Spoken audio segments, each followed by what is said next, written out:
অন্ধ সাহাবী, তিনি চোখে দেখতেন না, প্রত্যেক দিন তার বউ তার পরিবার তাকে গালি দিত এবং বিশ্ব নবীকে গালি দিত। প্রত্যেক দিনে অন্ধ সাহাবী বলছে, সহিহ বুখারীর বর্ণনা, আমি প্রত্যেক দিন তার গালি সহ্য করে যেতাম। আমি বারবার তাকে নসিহত করতাম, হে আমার পরিবার, হে আমার স্ত্রী, তোমাকে অনেক মহব্বত করি, তুমি আমাকে গালি দাও কিন্তু আমার নবীকে তুমি গালি দিও না, সাবধান হয়ে যাও। আমি একদিন, 2 দিন, 3 দিন এভাবে অনেক দিন সহ্য করেছি। হঠাৎ করে একদিন গভীর রাত্রে সে আবার আল্লাহর নবীকে গালি দিচ্ছিল। হঠাৎ করে এই অন্ধ সাহাবী তার স্ত্রীর বুকের উপরে বসে একদম বুকের মধ্যে খঞ্জর ঢুকে দিয়ে তার স্ত্রীকে দুনিয়া থেকে বিদায় করেছে।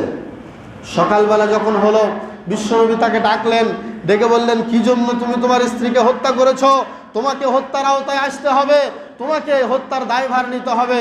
তখন ওই অন্ধ সাহাবী বলেছিল, ইয়া রাসূলুল্লাহ, ইয়া হাবিবাল্লাহ, আমি তাকে অনেকবার নসিহত করেছি, আপনি জানেন না আমার পরিবার আপনাকে রীতিমতো গালি দিত, অনেক বকা দিত, আমি তাকে সাবধান করেছি কিন্তু সে শুনে নাই। যখন সে আপনাকে গালি দিয়েছে আমি আর সহ্য করতে পারি নাই, 1 দিন, 2 দিন, 3 দিন, অনেক দিন সহ্য করেছি, এরপরে গিয়ে আমি তাকে হত্যা করেছি। এবার আপনি বলুন, তাকে হত্যা করা আমার ঠিক হয়েছে নাকি অন্যায় হয়েছে? বিশ্বনবী তখন সাপোর্ট করলেন, বিশ্বনবী সমর্থন দিলেন। চিন্তা করেন, আল্লাহর নবীকে গালি দিলে তার অধিকার নাই দুনিয়াতে বেঁচে থাকার, আর সেখানে কোরআনের আয়াত যারা চেঞ্জ করবে তাদের দুনিয়াতে বেঁচে থাকার কোনো অধিকার আছে? তারা মুসলমান হিসেবে কোনো অধিকার রাখে? পশ্চিমকালেও রাখে না। এই জন্য আল্লাহ রাব্বুল আলামিন সূরা নিসার মধ্যে স্পষ্ট করে বলে দিয়েছেন, ইউসিকুমুল্লাহু ফি আওলাদিকুম লিযযাকারি মিসলু হাজ্জিল উনসাইন।